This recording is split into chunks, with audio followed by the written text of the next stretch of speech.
I think a lot of people who want to save some money might want to get an older phone or tablet, but when it comes to the iPad mini 6, is it still worth it in 2025? Well, let's talk about it. When it comes to smaller tablets, surprisingly, there's still not a lot of options in 2025, but the build quality on the iPad mini 6 is almost identical to the newer iPad mini 7. You also get the fingerprint scanner on the power button or Touch ID, which is something you don't always see on tablets. It's available in several different colors. It's also fairly thin and lightweight. Surprisingly, it comes with a wall adapter as well. To me, one downside to this tablet is it starts with 64 gigabytes of storage. It's got an 8.3-inch liquid retina fully laminated display at 2266 by 1488 resolution. It's got 500 nits brightness, so plenty bright enough, especially when compared to other small tablets. I think it looks really good when watching YouTube videos, Netflix, or whatever streaming app that you're using, even though it does add a little bit of extra black bars on the top and bottom sometimes. You can also use the Apple Pencil 2nd Gen, where you can snap it right onto the side to charge it, which is going to be great for drawing, taking notes, or just moving around the software. You can also use the newer USB-C Apple Pencil, although you have to charge that one with a cable. The battery life is actually better on here compared to other iPads that I've tested, lasting about 7.5 hours in my typical battery drain test at 100% screen brightness, so plenty to last a couple days with mixed use, even longer once you turn the screen brightness down.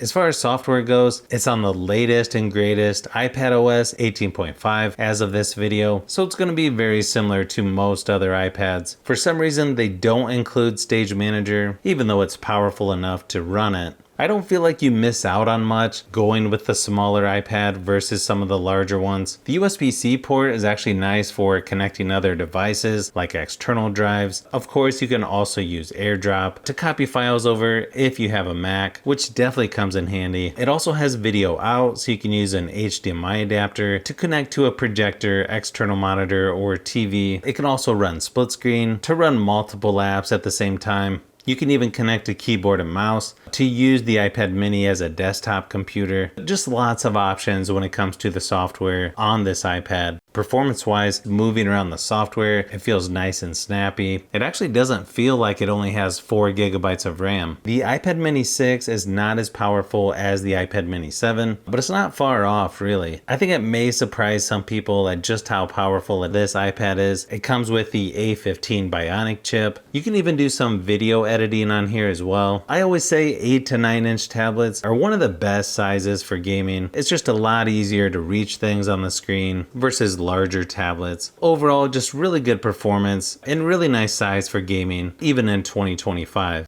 Now the speakers on here aren't going to be the loudest out there, but still pretty loud considering the size. Again, very similar to the iPad mini 7, but here's a quick sample just to give you an idea of what it sounds like.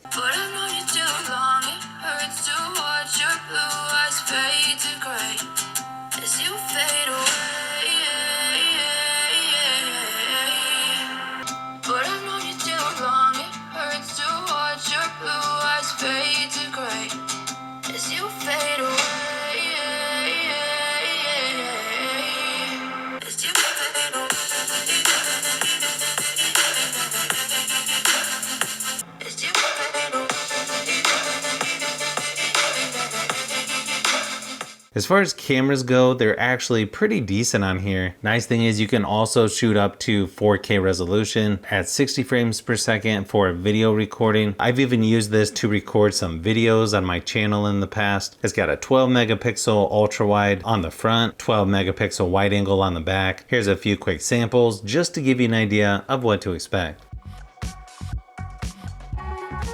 So I think as long as you can get the iPad mini 6 at a good amount lower than the iPad mini 7, it could make sense for a lot of people. Just keep in mind, the iPad mini 7 is not that much more, and it's going to get longer software support as well. So it may just come down to personal preference, but to me, the iPad mini 6 is still one of the better small tablets out there, even in 2025. If you like tablets, phones, and other tech, I've got a lot more stuff that I'm working on as usual, so keep an eye out for those upcoming videos.